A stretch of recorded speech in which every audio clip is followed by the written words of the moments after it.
Hello there, lovely people. It's Alex from Nintendo Life here, and today we're reviewing for you Cronos: The New Dawn on the Nintendo Switch 2. This review was originally written by the wonderful Ollie Reynolds and has been adapted for video by me. But anyway, that's more than enough waffling. Let's dive right into things.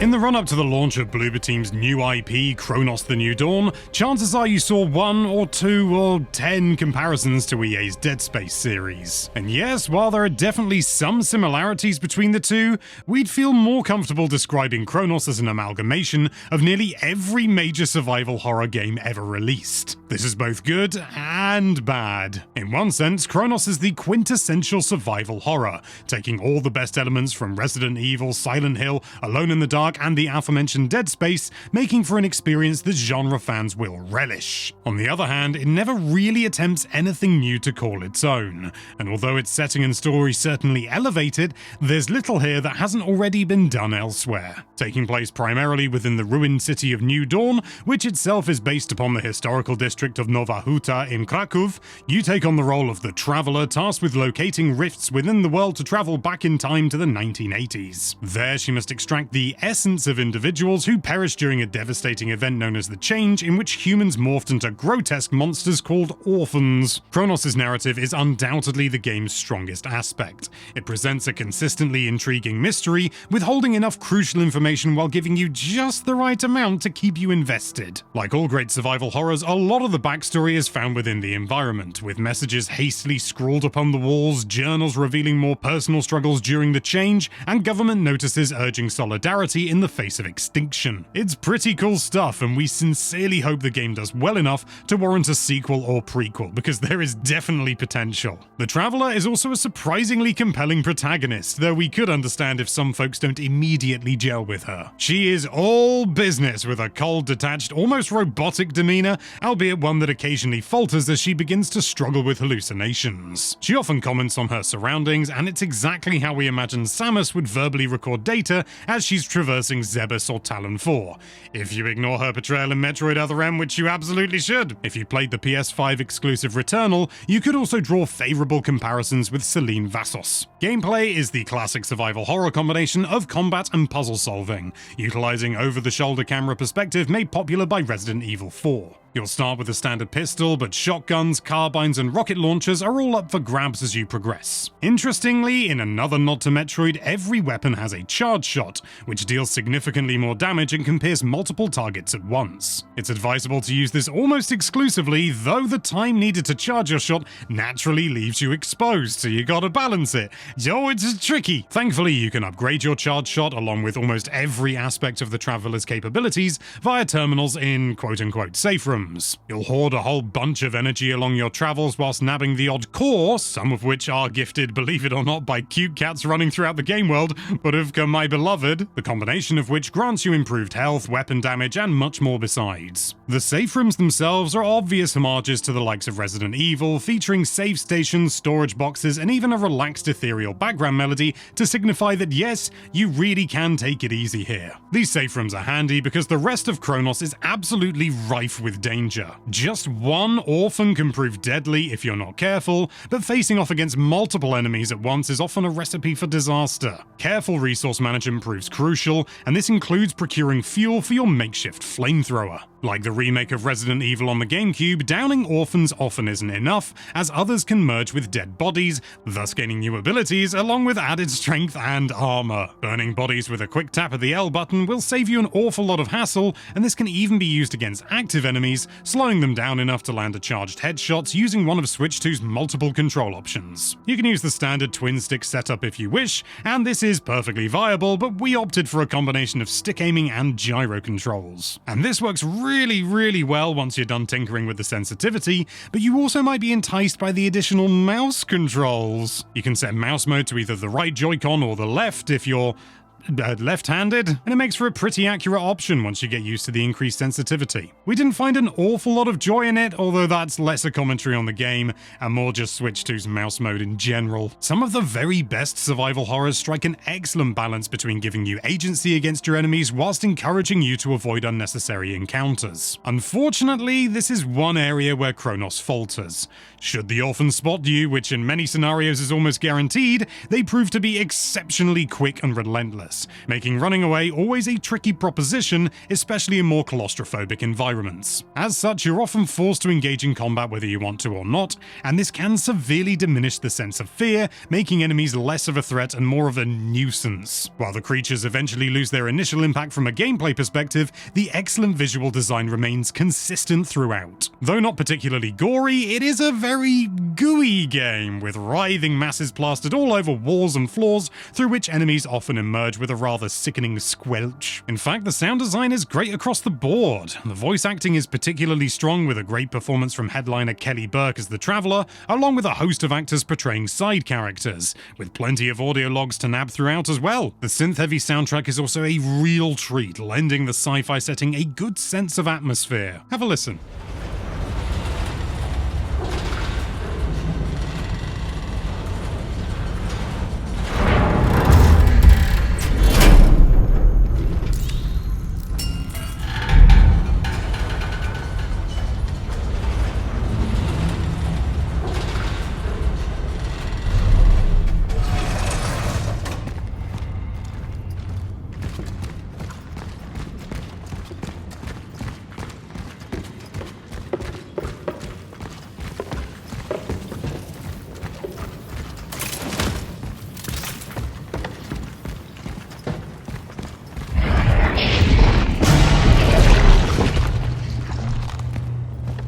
As for how Cronos holds up on Switch 2, it's mostly good news. You're looking at a pretty damn solid 30 frames a second, with occasional struggles during more hectic encounters, though it's rarely anything to be concerned about. To achieve this, visual cutbacks have been made. You'll sometimes see assets look like they've not fully loaded in, but unfortunately that's intentional in order to achieve the stable frame rate. Whilst the Traveler looks fantastic in her elaborate sci-fi getup, characters without helmets or other face coverings can look a little bit iffy. There's one major technical issue that needs addressing as well, and it's one the Bloober team is aware of and keen to fix as soon as flipping possible. Currently, if you start a game in handheld mode and switch over to docked mode, it hard crashes, just straight up shuts down and kicks you back to the home screen. We were told about this in advance, and we do appreciate the heads up, but this is the kind of issue that might make your average consumer seek a refund. It's pretty absurd. You're playing the game on Switch 2 and you can't, switch. We're confident that this will be fixed very soon, but for now, stick to either docked or handheld mode and refrain from switching mid-game. Although Cronos The New Dawn doesn't quite reach the heights of Bloober Team's excellent Silent Hill 2 remake, it's nevertheless the result of a studio that has leveled up significantly from the days of Layers of Fear and Blair Witch. It's a celebration of survival horror, paying homage to the genre greats effectively, although failing to do anything truly original. That said, the setting and story really help elevate the experience. This is a solid Switch 2 version, assuming a rather unpleasant bug gets fixed soon, and there's real potential here for Cronos to become a central pillar of the genre going forward should Bloober choose to expand upon it in the future. Cronos The New Dawn, you're getting a 7 out of 10 from us.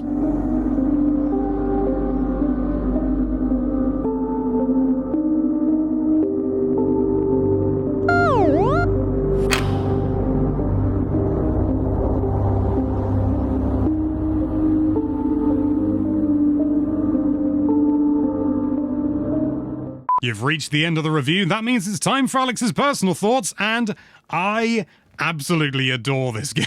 It's absolutely so many things that are just absolutely right for me. I do enjoy survival horror, although it must be said, sometimes I get a little bit off it. Like, I do find that it's very difficult to get the kind of like resource management right in games, like some of the more recent Resident Evil games. It starts off like ammo's scarce and you've got to be really careful, but then towards the end it kind of becomes a little bit of a non-issue.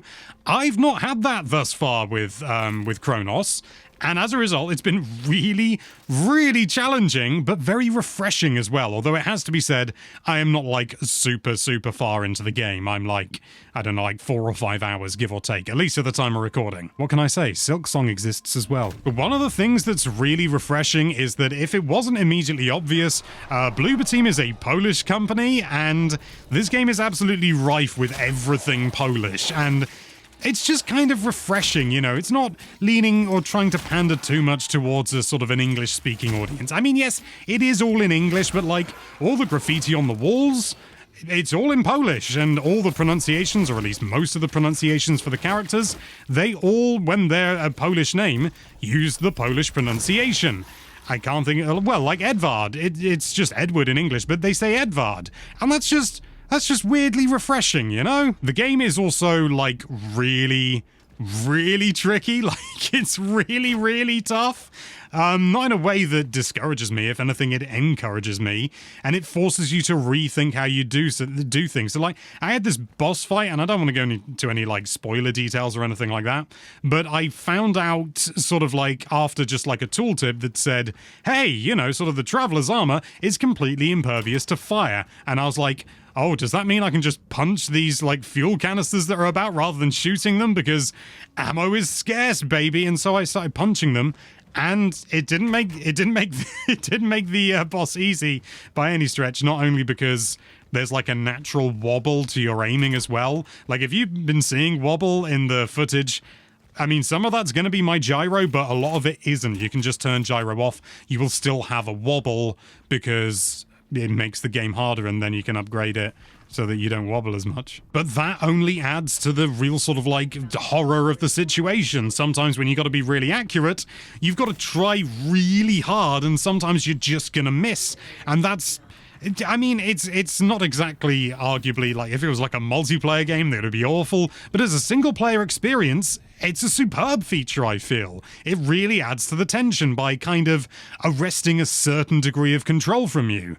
It's great. The game also really leans on its audio, and it's superb as a result. It's doing like little clues and things like that. Like, oftentimes, I think there was an area where it wasn't like super immediately obvious where you were supposed to go, but I went in a direction and I suddenly heard, like, on the left, sort of like left channel of surround sound, a little meow. And I was like, cat! Cat means item, you know, because cats give you items, just like real life. I followed the meows and I saw a cat and it ran away, and I was like, no, come back. And so I start running after the cat, and it leads me to where I need to go. And, you know, I'm not saying that that's like the most like outlandish thing that's ever been done in a video game, and I'm certain it's been done before, but it's a really nice feature to kind of gently nudge you in the right direction, or gently pull you towards your objective without just sticking a big waypoint on, which admittedly there still is, but I rarely look to the waypoints. It's way more fun to just like explore the world naturally,